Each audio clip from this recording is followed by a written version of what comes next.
behavior. Today we are going to talk about the topic on team building. Now in this topic, first of all, we are going to see what is a team. Then we will see what are the characteristics of an effective team.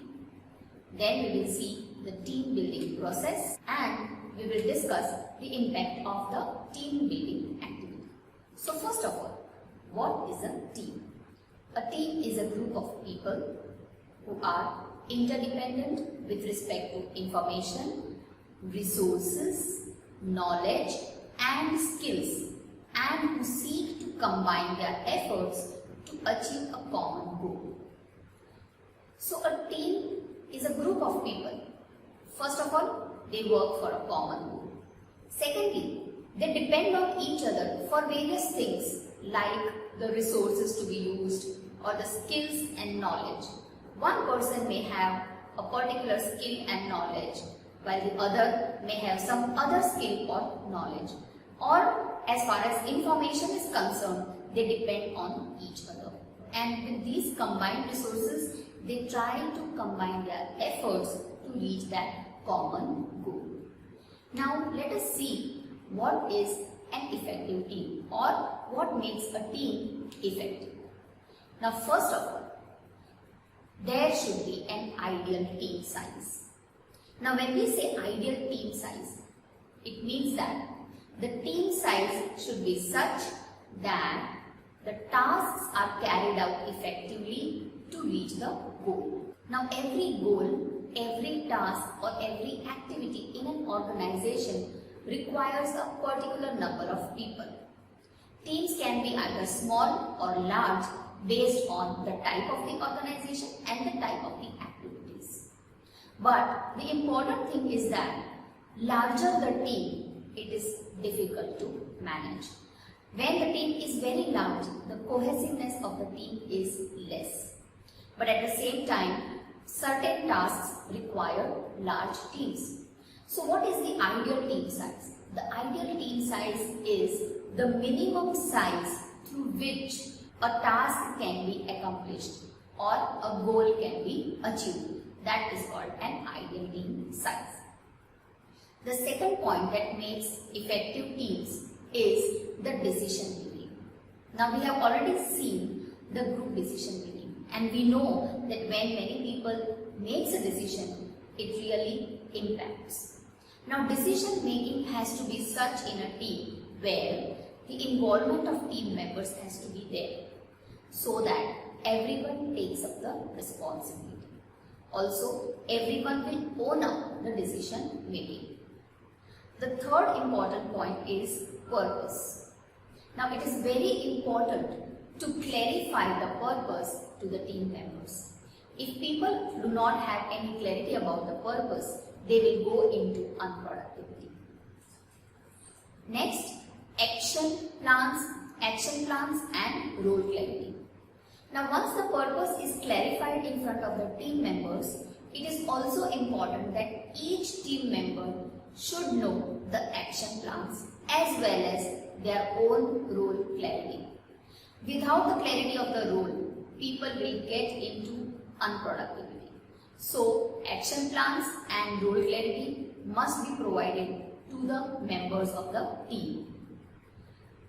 Again, responsibilities and accountability is also very important in teams.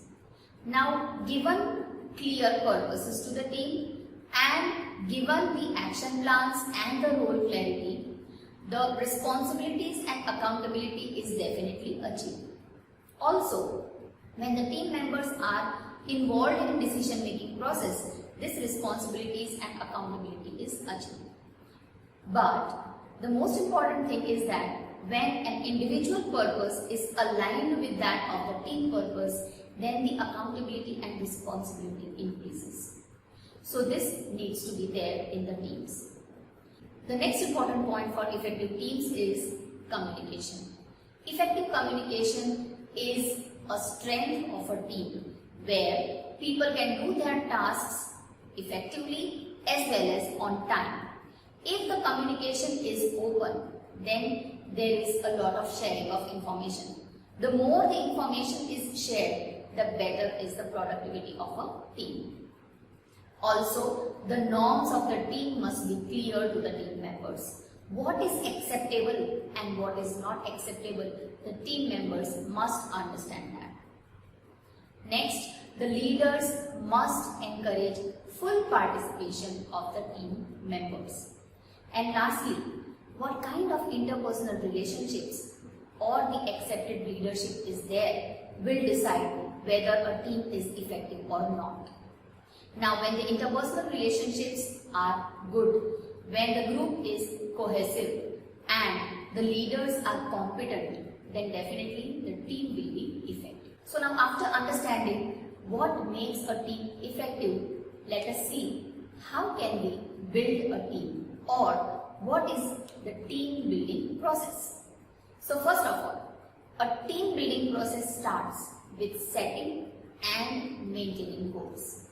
Now, to understand all these points, first of all, let us understand what is team building. Team building starts with the making of the team and clarifying the goals, and at the same time, it involves a continuous process which keeps the team on track so that the team is able to achieve the goals. Now, first of all, setting and maintaining of goals is required for a strong team building. So whenever goals are set, they must be communicated to each team member.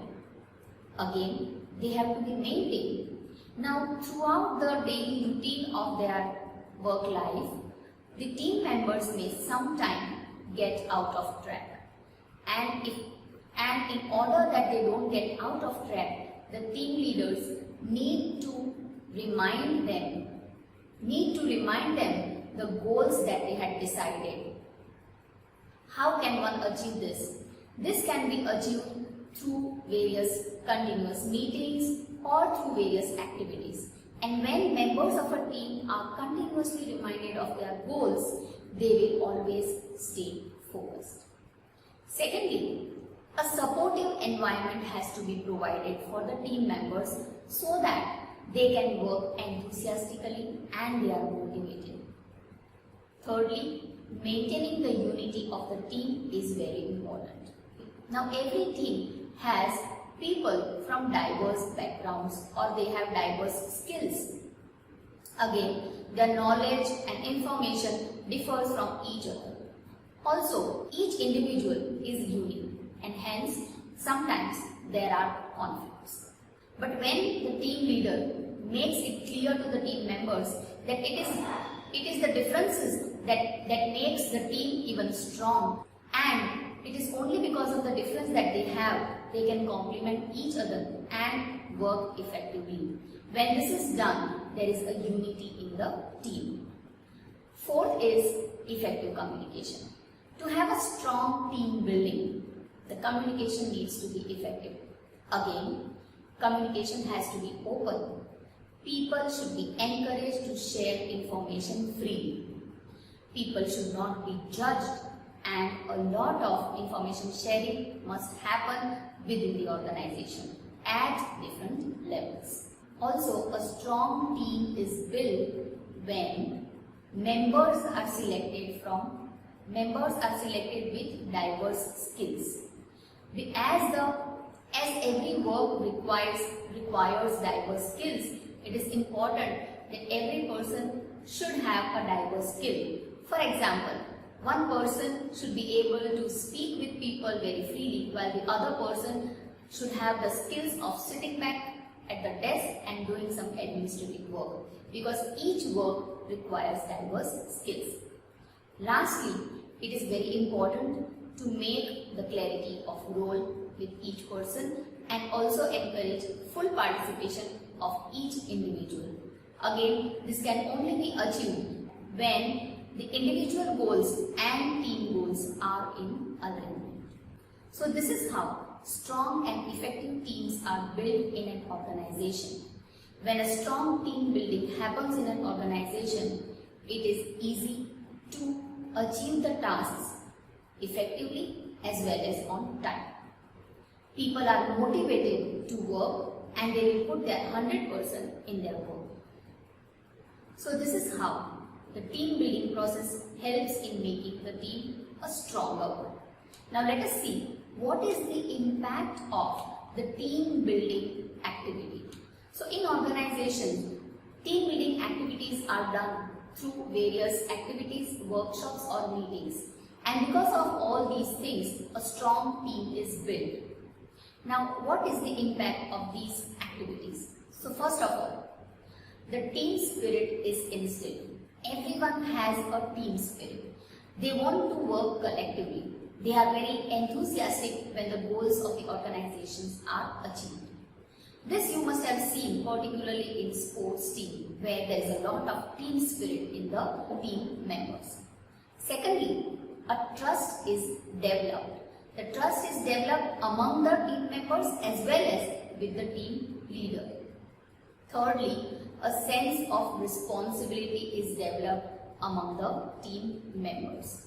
The members see the purpose in their work because their individual purpose is aligned with the team purpose. Also, from time to time, the purpose is clarified and reminded, and that is why they always see purpose in their work. Team building activity leads to creative ideas and problem solving because everyone is involved, and that is why it results into a lot of creativity. Also, a combined effort is put towards the goal. So as we have seen that whenever many people work, there is something which is called social loafing, and because of that, one part of the group or one part of the team may work very hard while the other part will sit idle. But when a strong team building happens, then combined efforts are put towards the results. Lastly, members always take initiative rather than waiting for the instructions. Usually when the teams are weak, they always wait for instructions or directions from their leaders. But whenever the team is very strong, whenever there is a team spirit, people will take initiatives. So this is how effective teams helps in achieving goals of an organization, and team building processes will impact the way people work in the organization. So I hope you have understood the concept of the team, what makes a team effective, and the team building process. Thank you.